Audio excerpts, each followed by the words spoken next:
Junagadh marketing yard ખેડૂતોને આશીર્વાદ સમાન સાબિત થઈ રહ્યું છે। ત્યારે દિવસે ને દિવસે ખેડૂતો પોતાનો માલ જૂનાગઢ માર્કેટિંગ યાર્ડમાં વેચવા માટે વધુ આગ્રહ રાખી રહ્યા છે।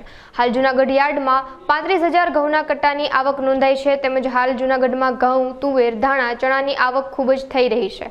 અંદાજે 90,000 મણ ઘઉંની આવક તેમજ 7200 જેટલા ચણાના કટ્ટા તેમજ તુવેરના 10,000 કટ્ટાની આવક માર્કેટિંગ યાર્ડમાં નોંધાઈ છે। જૂનાગઢ માર્કેટિંગ યાર્ડમાં આજે ખુલતી બજારમાં ખૂબ જ મોટા પ્રમાણમાં આવક થવા પામી છે, જેના કારણે ઘઉંની આવક હાલ બંધ કરેલ છે।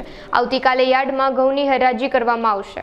આજરોજ માર્કેટિંગ યાર્ડ જૂનાગઢમાં ઘઉં, ધાણા, તુવેર, ચણાની ખૂબ જ બમ્પર પ્રમાણમાં આવક નોંધાઈ છે। ઘઉંની જોઈએ તો 35,000 કટ્ટાની આવક છે, એટલે ગણો તો અંદાજે 90,000 મણની આવક નોંધાઈ છે। ધાણાની જોઈએ તો 7,000 મણની આવક છે। ચણાની જોઈએ તો 7,200 કટ્ટાની આવક છે। સાથે સાથે તુવેરની જોઈએ તો તુવેરની પણ 10,000થી વધુ કટ્ટાની આવક છે। માર્કેટિંગ યાર્ડ જૂનાગઢમાં આજરોજ ખુલતી બજારે ખૂબ જ મોટા પ્રમાણમાં આવક થવા પામી હતી, જેને કારણે ઘઉંની આવક અમોએ હાલ બંધ કરેલ છે। આજે રાત્રે 12 વાગ્યાથી સવારના 6 વાગ્યા સુધી ઘઉંની આવક અમે ફરીથી રાબેતા મુજબ ચાલુ કરવાના છીએ। આ 6 કલાક દરમિયાન જે પણ ઘઉંની આવક થશે તેની આવતીકાલે હરાજી કરવામાં આવશે અને આવતીકાલે હરાજી પૂર્ણ થયા બાદ ફરી પાછું જગ્યા થશે તે પ્રમાણે નિર્ણય કરી આવક ખોલવામાં આવશે।